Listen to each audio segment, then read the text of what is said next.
Hey girls, welcome back. Today I want to share some information with you guys just about why our weight fluctuates so much. So this is really important because we forget that there's so much happening with our bodies inside and from the outside externally that our weight can be affected a lot by this. So if you're someone who weighs yourself once a week, every day, once a month, every 6 months, or just don't weigh yourself, totally fine. What I want to explain to you is why it is important to weigh yourself and why or how lots of things affect that weight. Okay, so let's start with weighing yourself. Normally when I'm working with my one-on-one clients, we'll do daily weigh-ins if people are okay with that. Obviously jumping on the scales can be very mentally and emotionally exhausting, can be quite stressful. So if you're someone who doesn't like jumping on the scales every day, don't do it. You don't need to do it, okay? I like to do it for my clients because we're working according to a really close goal, and as much information as we can collect, the more I know why everything's happening and what we need to change. If my clients don't like jumping on the scales every day, they will not do it. That's okay. There's lots of other ways to track progress as well. So, weighing yourself. You need to do it. What happens when we don't do it is, often we'll weigh ourselves and be like, I'm really excited to lose weight and I'm so motivated and I want to see where I'm at. And then, or like we might go skiing or scuba diving or something and they need to know your weight. And you jump on the scales and you're like, oh my God, didn't know what happened then. Like where did those 5 kilos, 10 kilos come from?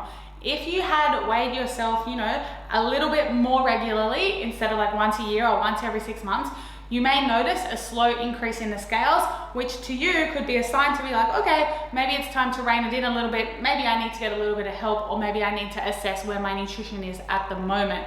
So that's why it's a really good thing just to jump on the scales and check in every now and then just to be like, okay, I feel good.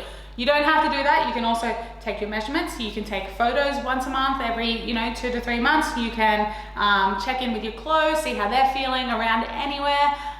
They're also really good ways to see progress without weighing yourself. So remember, you don't have to weigh yourself. If you do weigh yourself and you do like to know where you're at, that's something that you feel good, you want to get to, all that kind of stuff, that's great. But you need to understand that, say I'm 68 kilos and I want to get to 60 kilos, will 60 kilos actually make me happy? Will I be able to keep 60 kilos going forever? Will I have more self-worth? Will I be more confident? Will I, be happy, or will I want more? And that's a really important factor you guys need to realize when you come to me like a nutrition coach, or you say to your coaches, or you join a gym and you go, oh, I just want to lose 10 kilos. Like, yes, maybe you need to lose 10 kilos because it's going to be better for your health. Maybe it's going to be better if you want to have kids. Maybe it's going to make it easier to keep up with your kids. That's all totally fine. But if you just think that you need to get to 60 kilos because everyone else is 60 kilos and they look great, think about what that will mean to you. Will it mean that like when you get to 60, you'll need to get to 55? Because you might always be chasing this goal. So what you need to really learn and understand is find where you feel happy, you feel confident, when you're in love with yourself, when you love other people, where everything is super exciting and you're just really happy, and stay there. Like, learn to maintain that. Learn to be where you're at. Like, sure, if you have an event coming up and you want to drop a few kilos, rein in your nutrition.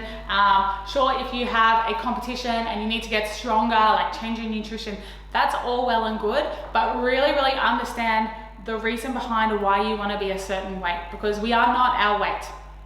I used to think I needed to be 62 kilos just because like that was, where I looked and felt good. Well, I thought I did. And I did. I looked great. I was feeling pretty good, but for me, it was really hard to maintain 62 kilos because that meant like limiting my food intake. That meant not being so relaxed on the weekends, not having wines with the girls, like couldn't have dessert. And that to me is also important in my life. And I felt at 62 kilos, although I looked great, It wasn't really helping my social health, emotional health, because I couldn't go out because I was like, oh, I'm gonna eat all that food and I don't want to change my weight. So I slowly changed how I thought about it, and I was like, hey, cool, like I can lift heaps heavier. As I eat a little bit more, my performance is increasing, I'm sleeping better, my periods are regular. I could go and have a couple of champagnes and not feel guilty and not worry about my weight going up and down too much. And that is so, so important, that I want everyone to understand that you are not your weight. If you have a goal weight, totally fine. I can help you get there, your coaches can help you get there, but think about why you want to be that weight. That's really important.